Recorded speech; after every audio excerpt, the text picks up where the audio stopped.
Mga beshi, puro lumpia ito, no? Puro spring roll, puro egg roll. So, kahit unang kagat, huling kagat, may laman yan. Diba?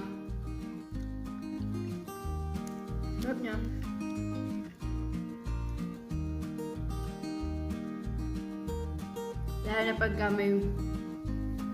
Lalo na pag busy kayo sa work.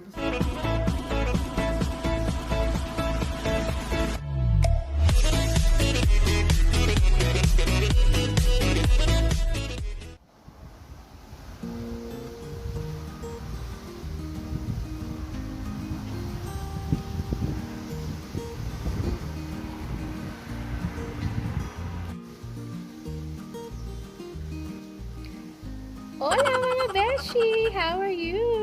Welcome back sa aking YouTube channel! So today, alam ko nakita nyo na yung title, kaya nagtataka kayo kung bakit nandito pa ako. Gusto ko sana sa beach kaya lang yung weather is napaka-unpredictable. Nandyan na araw, nandyan na panay uulan ng konti. But anyway, so dito na lang tayo sa bahay. Just ma-enjoy pa natin ang bonggang-bongga. Let's go! Tsaka pag sa labas mga beshi, sobrang mahangin. So, dito na lang tayo sa loob ng bahay. Wow!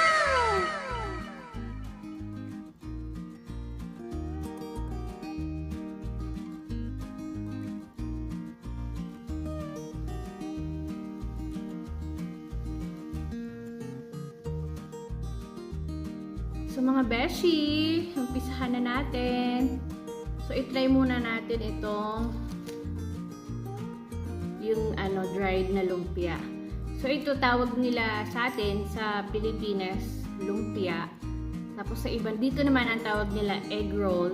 Tapos sa iba naman spring roll. So meron ako dito nitong spring roll lumpia or egg roll na dried.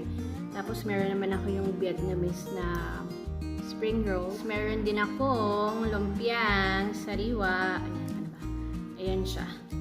So, titikman din natin mamaya ito. So, mga beshi, dito wala akong mabibili na ganito. So, ang ginawa ko, niluto ko na lang lahat. Wow! Na lang lahat. So, hindi siya karamihan kasi ayoko naman na masayang lang, diba? So, umpisahan natin dito sa ito lang yung sauce niya, oh. Ito yung madalas kong sinusauce. Yung may toyo lang tsaka may suka. Ito yung gulay lang. Pero nilagyan ko ng konting chicken. Tapos meron din akong sauce na sweet and spicy. Kasi ito naman yun sa Vietnamese spring roll ko. Yung spicy, sweet, tapos salty, kasi may rice vinegar siya.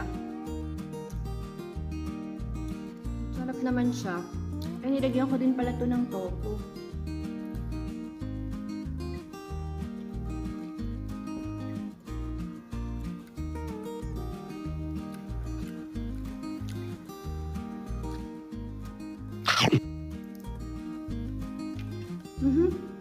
Ganda hulog pa. So, ako ginagawa ko mga best pag gumagawa ako ng mga ganito. So, dinadamihan ko na siya tapos nilagay ko muna sa tray. Tapos, na-frozen ko muna siya bago ko ilagay sa ziplock kasi pag nagdikit-dikit, mahirap mo na siyang matanggal. So, ganun. So, anytime kung gusto kong kumain or gusto kong mag-fried, ayun, madali na lang siya.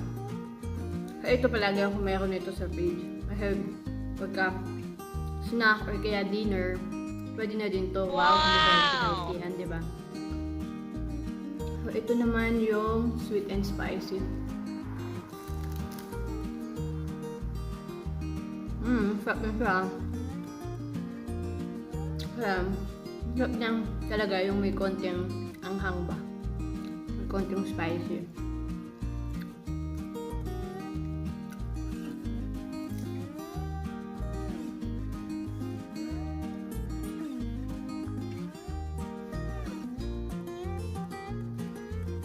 Naman natin itong spring roll. Ang mga best, nagkaganto yung ano niya, balot niya kasi ang laki ng ginawa ko, diba? Excited naman ako sa paggawa. So, yun yung laman niya. Nabigyan ko siya ng shrimp. Yan, nagkanda hulog niya. Tapos, ito yung sauce niya. Importante dito yung may sauce kasi yun yung nagpapasarap.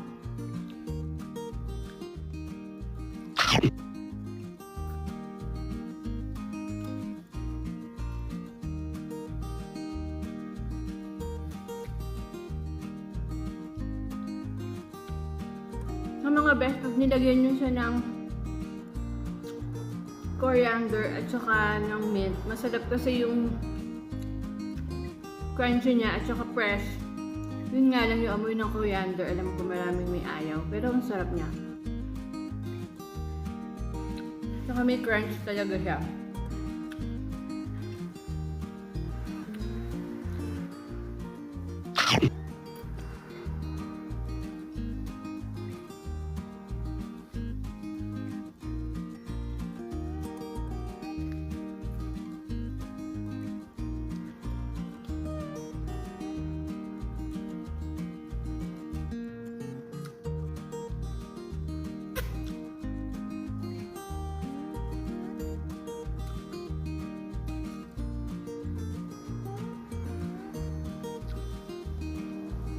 Actually, pwede naman siyang gamitin ng tinidor or kutsara, pero mas iba talaga yung feeling pagka hawakan mo lang, diba?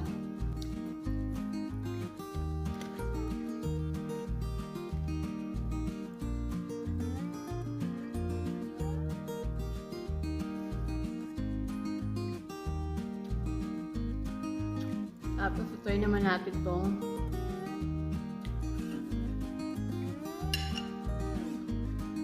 may sauce.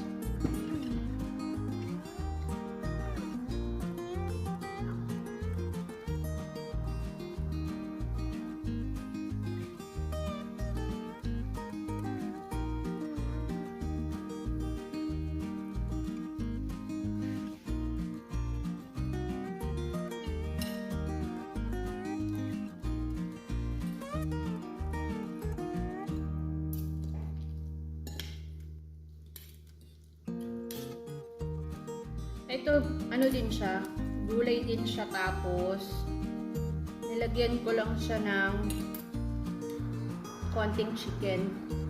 Pero depende naman sa paggawa kasi iba-iba naman yung gawa nila eh.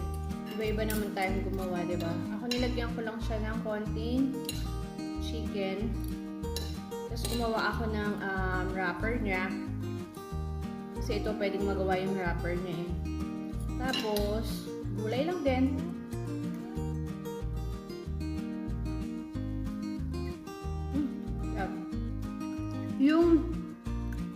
Yung sauce niya mga beshi, nilagyan ko ng garlic. Kasi nag-iiba yung lasa niya pag may garlic. Ang sarap. Tapos yung sauce niya, ayoko ng sobrang lagnaw, ayoko naman ng sobrang malapot. Yung tama lang. Masarap.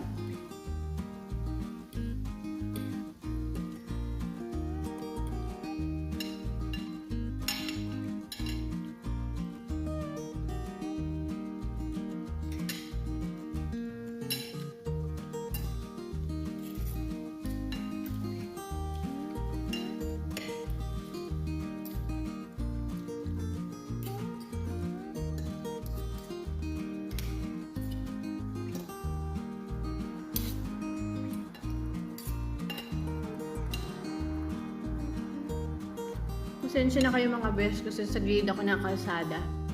Actually, hindi naman gilid. Kung may narinig kayo mga dumadaan-daan. Hindi naman gilid. Actually, mataas naman yung mataas naman yung dito sa bahay. Kaya lang, medyo naririnig talaga yung mga sasakyan.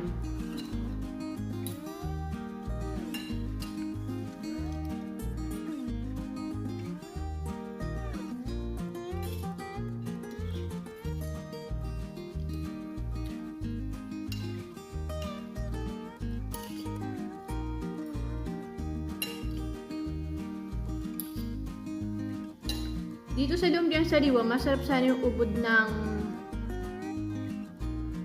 nyog. Kaya lang, na naman ako makakata dito ng ubod ng nyog. Diba? Yun ang ginawa ko.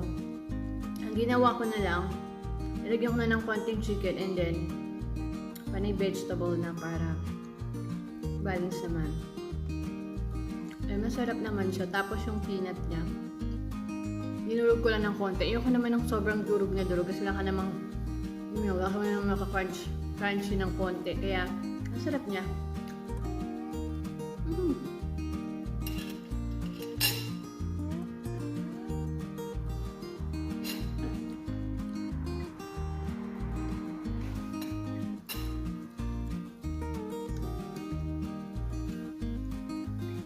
Tama lang yung sauce na ginawa ko.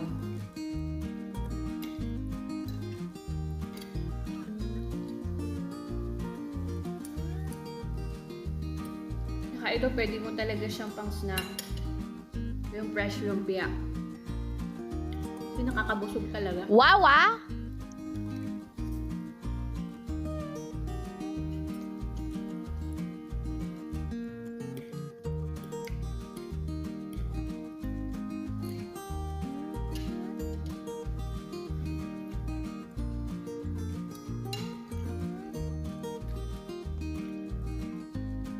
May buti na lang, dito sa Asian store, meron silang nabibiling lumpia wrapper. May nabili naman ako.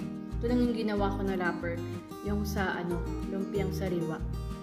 Kasi egg talaga siya. So, kailangan talaga din fresh talaga yung wrapper niya.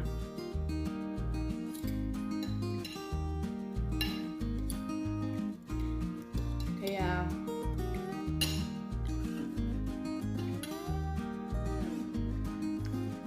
okay, ang sarap.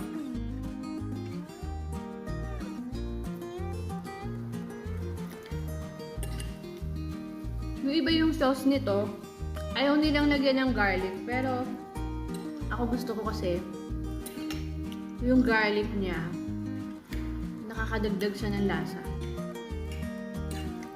At masarap.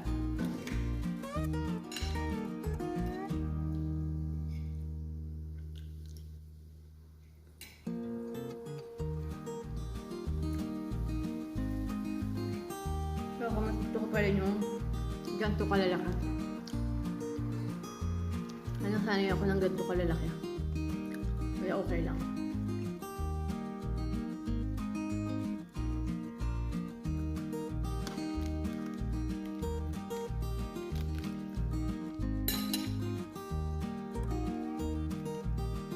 Pero ito may vietnamese roll ko. Sumabog. Tanggal na siya sa pagka-roll. Okay lang. Spring roll pa naman siya.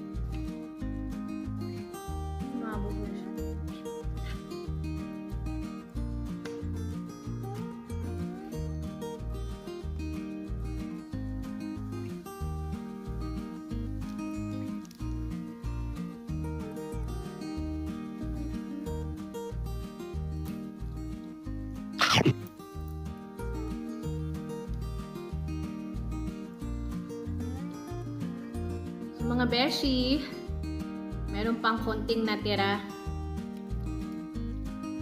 So, mamaya ko na lang ulit siya itutuloy kainin. At maraming salamat. Thank you so much for watching. And don't forget to like and subscribe.